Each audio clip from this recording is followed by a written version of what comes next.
வணக்கம். சித்தக்கேட் மருந்து உணவு தேவைப்படாத சர்ஜரிஸ் ஆப்ரேஷன்ஸ் வந்து நிறைய நடக்குது அப்படின்னு நமக்கு நல்லாவே தெரியும். அதுவும் 70%லேருந்து 60%லேருந்து 70% வரைக்கும் தேவையில்லாத சர்ஜரிஸ்லாம் நடக்குது. அதில் முக்கியமானது ஒன்று அப்படின்னு சொல்லலாம், லிகமெண்ட் டியர் அப்படின்னு சொல்லலாம். எலும்புகளையும் தசைகளையும் இணைக்கும் திசுக்கள் அப்படின்னு சொல்லலாம் அந்த லிகமெண்ட்ஸை. இது வந்து வயதானாலும் கிழிய ஆரம்பிக்கலாம், அந்த ஒட்டுதல் இல்லாமல் போகலாம், திடீர்னு ஆக்சிடென்ட் ஆனாலும் விழலாம். இந்த காலத்து பிள்ளைங்களுக்கு வந்து நல்ல சத்து இல்லாமல் அந்த இணைக்கும் திசைக்கு எல்லாமே வீக்காக இருக்கிறதால நல்லா கீழே விழுறதாலேயே அது திசுக்கள் வந்து விடலாம். இது வந்து ஃபாரின்ல மேலை நாட்டுக்கெல்லாம் என்ன செய்கிறாங்க அப்படின்னா, ஒரு 3 மாதம் கழித்து வர சொல்லுவாங்க. எதுவுமே செய்யாதீங்க, அந்த இடத்துல மட்டும் லிகமெண்ட் இருக்கிற இடத்துல மட்டும் ரொம்ப வேலைகள் கொடுக்காம சாதாரணமாக நீங்கள் இருக்கலாம் அப்படிங்கிற மாதிரி சொல்லிடுவாங்க. 3 மாதத்துக்குள்ள தானாகவே இணைந்து விடும். அதுங்கிறது அவங்களுக்கு நல்லாவே தெரியும். இங்கே தான் தேவையில்லாமல் அதை நிறைய ஆப்ரேஷன் சர்ஜரி செஞ்சு உடனே இணைக்கிறாங்க.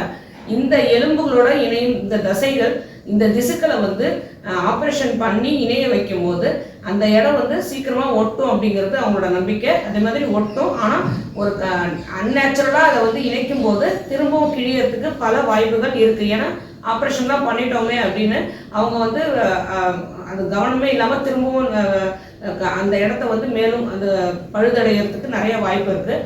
ஆனால் சித்த மருத்துவத்தில் இது நேச்சுரலாகவே இணைய வைக்கிறதுக்கு நிறையவே மருந்துகள் இருக்குது, நிறைய எண்ணெய்கள் இருக்குது. இந்த லிகமெண்ட் டியரை வந்து நேச்சுரலாகவே இணைய வைக்க முடியும். ஏன்னா ஒரு உறுப்பு தானாகவே பழுதடையும் போது அது தானாகவே தான் சரி பண்ண முடியும். அது தானாகவே சரியாகிறதுக்குள்ள மருந்துகளும் எண்ணெய்களும் கொடுக்கணுமே தவிர அது அன்நேச்சுரலாக நம்ம இழுத்து பிடிச்சி ஒட்டும் போது அது சீக்கிரமே கிழியறதுக்கு திரும்பவும் வாய்ப்பு இருக்குது. சித்த மருத்துவத்தில் இந்த லிகமெண்ட் டியருக்கு நிறைய எண்ணெய்கள் இருக்குது. ஒரு வாரத்துக்குள்ளேயே அந்த லிகமெண்ட் டியர் வந்து கொஞ்சம் கொஞ்சமாக குணமாக ஆரம்பித்து விடும்.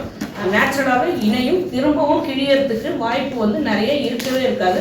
அது நல்ல பலமாக இணைத்து தரக்கூடிய லிகமெண்ட் டியர் எடுத்து தரக்கூடிய நிறைய எண்ணெய்கள் இருக்குது.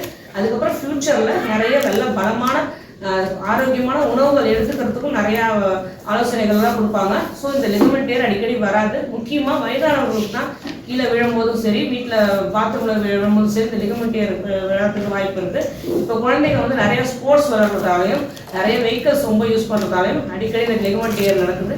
எல்லாமே அவசர கதியில் முறையான எக்ஸசைஸ் இல்லாமல் உடம்பை இழைக்கணுங்கிறதாலையும் நிறையா வந்து அதான் சொல்கிறது, ஆரோக்கியம் இல்லாத நிறைய யூடியூப்ல பார்த்து எக்ஸசைஸ் செய்யணும் அப்படிங்கிற ஆர்வத்தாலையும் இந்த லிகமெண்ட் டியர் வந்து நிறையவே நடக்குது. இதெல்லாம் தவிர்க்கணும் அப்படின்னா முறையான எக்ஸசைஸ் செய்யணும், முறையான ஆரோக்கியமான உணவு சாப்பிடணும், முறையான வாழ்வியல் வந்து இருக்கணும். எதையும் திடீர்னு யோகா செய்யறதுலேருந்து எக்ஸசைஸ் செய்யறதுலேருந்து திடீர்னு நிறைய ஜிம் பண்ணுறதுலேருந்து இதெல்லாம் இல்லாமல் முறையான வாழ்வியல் இருந்துட்டாலே இந்த லிகமெண்ட் டியர் அடிக்கடி நடக்காது. அதே மாதிரி லிகமெண்ட் டியர் இருந்ததுன்னா சித்த மருத்துவர் அணுகி முறையாக நம்ம சிகிச்சை எடுத்துக்கிட்டாலே தானாகவே இணையறதுக்குள்ள வாய்ப்பு அதிகமாக இருக்க தவிர தேவையில்லாத சர்ஜரிஸை நம்ம தவிர்த்துடலாம். ஆரோக்கியமாக வாழணும். எதை பற்றி பேசணும்னு நினைச்சாலும் சரி, தாராளமாக கமெண்ட் பண்ணுங்கள். உங்களுக்கு எந்த நோயாக இருந்தாலும் சித்த கேட்டால் அணுகுங்க.